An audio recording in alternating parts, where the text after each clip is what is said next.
दोस्तों, क्या आप जानते हैं कि आपकी या हम सबकी सबसे बड़ी कमजोरी क्या है? अगर नहीं जानते तो इस कहानी से आप बखूबी समझ जाएंगे कि हमारी सबसे बड़ी कमजोरी क्या है।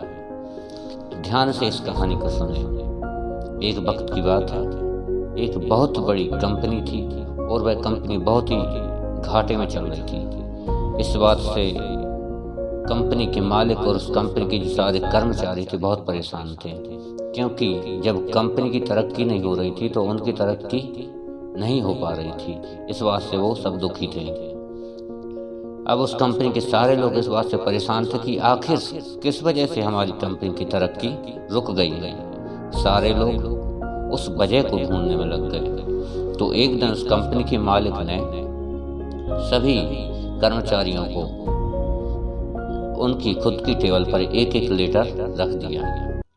जब सारे कर्मचारियों ने उस लेटर को खोल कर देखा तो उस लेटर में लिखा हुआ था कि इतने दिनों से जो हमारी कंपनी की तरक्की नहीं हो पा रही थी, इसकी वजह हमारी ही कंपनी का एक इंसान था जिसकी आज मृत्यु हो चुकी है, और हम सब लोग उस इंसान के अंतिम संस्कार पर जा रहे हैं। सभी लोग तैयार हो जाओ।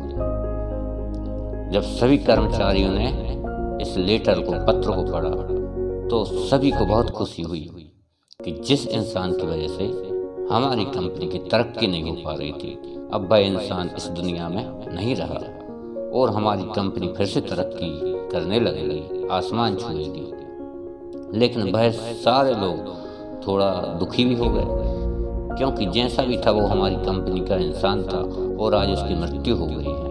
तो उस कंपनी के मालिक ने सारे कर्मचारियों को एक जगह जमा किया और वह सब मिलकर उस इंसान की अंतिम क्रिया पर जाने को तैयार हुए।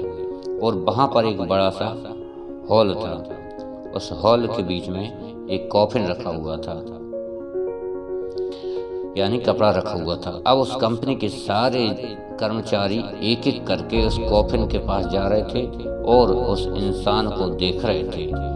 सारे कर्मचारी यह देखने के लिए एक्साइटेड थे कि आखिर वह इंसान कौन था जिसकी वजह से कंपनी की ग्रोथ रुकी हुई थी।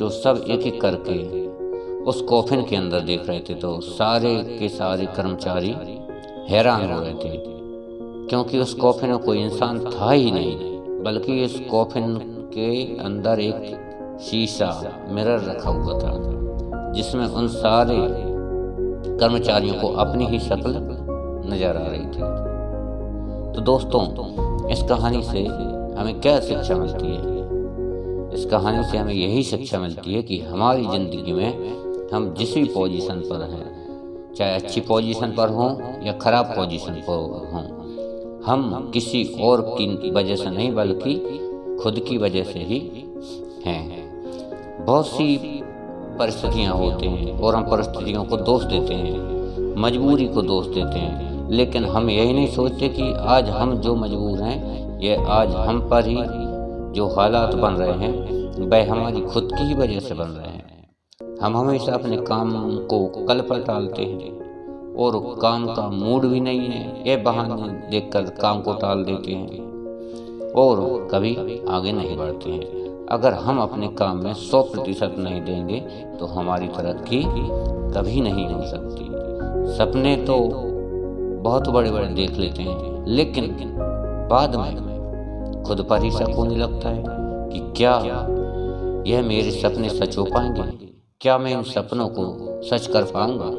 यह शक हमारे दिल में इसलिए पैदा होता है क्योंकि हमें खुद पता होता है कि मैं अपना सारा दिन किन चीज़ों पर लगा रहा हूँ। हम रोज रात में गिल्टी महसूस करते हैं कि आज का दिन बर्बाद कर दिया, आज का दिन व्यर्थ गया। अगर आप भी चाहते हो कि आपको अपनी की पर गिल्ट महसूस ना हो, तो आपको उन बहानों को साइड में रखकर अपने काम पर फोकस करना पड़ेगा। वो कहते हैं ना कि मेहनत इतनी खामोशी करो कि कामयाबी शोर मचाने लगे। तो अगर आपको इस कहानी पसंद आई हो तो आप हमारे इस वीडियो को लाइक करें, चैनल को सब्सक्राइब करें और ज़्यादा से ज़्यादा लोगों को इस वीडियो को शेयर करें।